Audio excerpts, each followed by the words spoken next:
Hello students, मैं Renu Bahura, associate professor zoology, government MS college Bikaner. मेरी आज की टॉपिक है digestive system of prawn part 2। First part में हमने एलिमेंट्री कैनाल का फोरगट पार्ट किया था, जिसके फोरगट के अंदर mouth, buccal cavity, oesophagus, stomach और स्टमक के दो पार्ट्स थे, कार्डियक स्टमक और पाइलोरिक स्टमक। अब आज हम स्टार्ट करेंगे पार्ट 2, जिसके अंदर है मिड गट, हाइंड गट और डाइजेस्टिव ग्लैंड्स। तो स्टार्ट करते हैं मिड गट से। It is a narrow and elongated part of the intestine which begins from the dorsal chamber of pyloric stomach and runs along the mid dorsal line up to the 6th abdominal segment. ये एक narrow elongated लंबा part है intestine का, जो dorsal chamber, pyloric stomach के dorsal chamber से run करता है और 6th एब्डोमिनल सेगमेंट तक पाया जाता है। It's internal epithelial lining at the posterior part is folded. इसके अंदर की इंटरनल एपिथेलियल लाइनिंग जो है वो पोस्टीरियर पार्ट में फोल्डेड होती है, इसलिए इसका ट्यूब की अंदर की स्पेस रिड्यूस हो जाती है, कम हो जाती है, छोटी हो जाती है। नेक्स्ट पार्ट है hindgut. It is also lined by thick cuticle and consist of following parts. इसकी भी लाइनिंग, हाइंड गट की लाइनिंग भी क्यूटिकल की बनी होती है, थिक क्यूटिकल की लाइनिंग होती है और इसके अंदर ये फॉलोइंग पार्ट्स पाए जाते हैं। एक तो रेक्टम, दूसरा एनस। पहला rectum, it is the swollen muscular region of the last part of intestine having number of internal folds. Swollen muscular region है और इंटेस्टाइन का लास्ट पार्ट है, जिसके अंदर बहुत सारे इंटरनल फोल्ड्स पाए जाते हैं।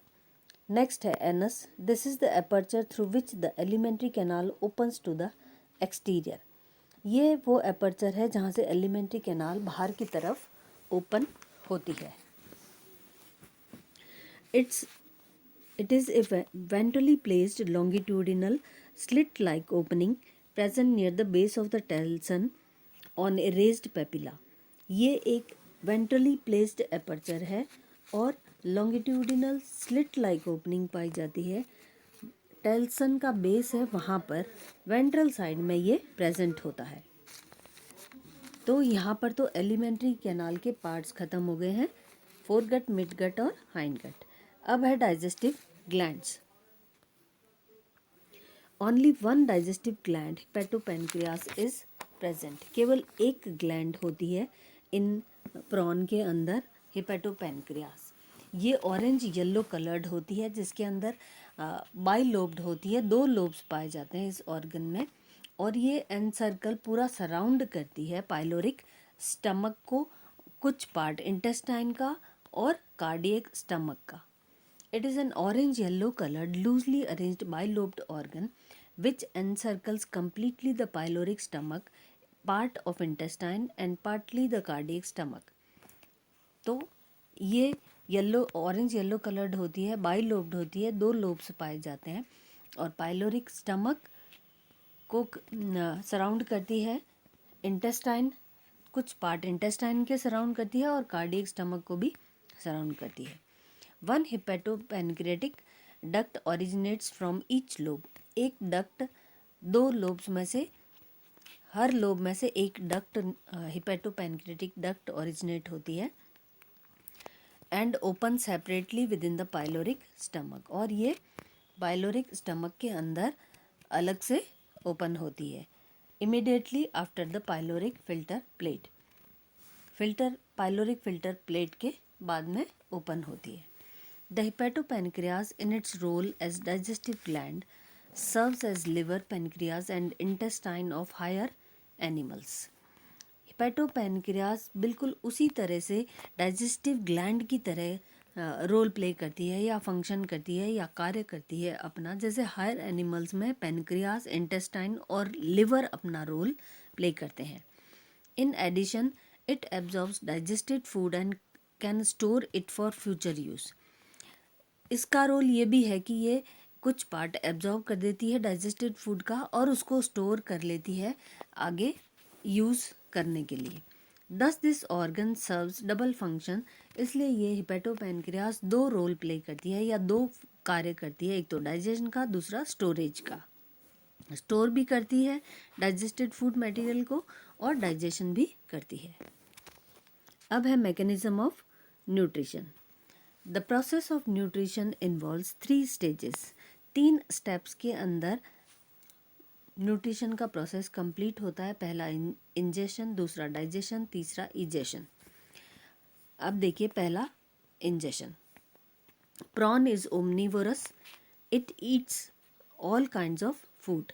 ओमनीवोरस मतलब किसी भी प्रकार का, छोटे इंसेक्ट्स खा लेता है, छोटे माइक्रोस्कोपिक ऑर्गेनिज्म खा लेता है, इधर पेड़ पौधे या एल्गी वगैरह ये भी खाता है, तो ओमनीवोरस कहते हैं इसको। It feeds actively at dusk and in the morning on algae, decaying vegetables and small insects. ये जब हल्का अंधेरा होता है उस समय अपना फीडिंग करता है, भोजन प्राप्त करता है। और मॉर्निंग में सुबह ये एल्गी को अपना भोजन बनाता है। कुछ वेजिटेबल्स हैं जो सड़ रहे होते हैं, उनको भी अपना भोजन बनाता है। कुछ इंसेक्ट्स हैं छोटे, उनको भी अपना भोजन बनाता है। Food is procured by the chelate legs and brought near the mouth cavity by following appendages. Food को चिलेट लेग से ये पकड़ता है और फिर ये माउथ कैविटी के अंदर पहुंचा दिए जाते हैं, और यहाँ पहुंचाने में अपेंडेजेस का रोल होता है। और ये अपेंडेजेस है मैक्सिलिपीड्स, मैक्सिलुला और maxillary. Mandibles help to fragment the food into smaller bits, and the molar processes of the mandibles inside the buccal cavity crush the food. Mandibles food को छोटे फ्रेगमेंट्स में और छोटे पीसेस के अंदर ब्रेक कर देता है, और मोलर प्रोसेसेस मैंडिबल्स के इसको बकल कैविटी के अंदर पूरी तरह क्रश कर देते हैं फूड को। Entrance of food with in the cardiac stomach is assisted by the peristaltic motion of the oesophageal wall. Food की एंट्रेंस कार्डियक स्टमक से जो है आगे पास ऑन किया जाता है फूड बक्कल कैविटी से कार्डियक स्टमक के अंदर, और क्योंकि इसोफेजियल वॉल के अंदर पेरिस्टाल्टिक मोशन होते हैं और उसी से फूड को आगे धकेला जाता है। अब है नेक्स्ट डाइजेशन। नेक्स्ट पार्ट है digestion. Within the cardiac stomach the food is churned by the action of cuticular plates on the inner wall. Cardiac stomach के अंदर वॉल के अंदर क्यूटिकुलर प्लेट्स होती है, उससे पूरी तरह जो है फूड को बिल्कुल क्रश कर दिया जाता है।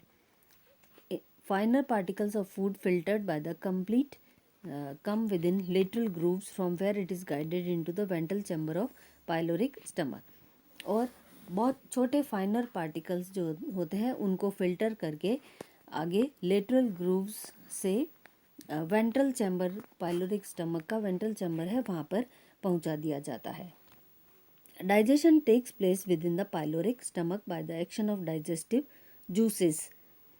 पाइलोरिक स्टमक के अंदर डाइजेस्टिव जूसेस डाइजेशन करते हैं, और ये डाइजेस्टिव जूसेस कहाँ से आते हैं? हेपेटोपैनक्रियाज से। All the enzymes for the breakdown of carbohydrate, protein and lipid are present in the juice.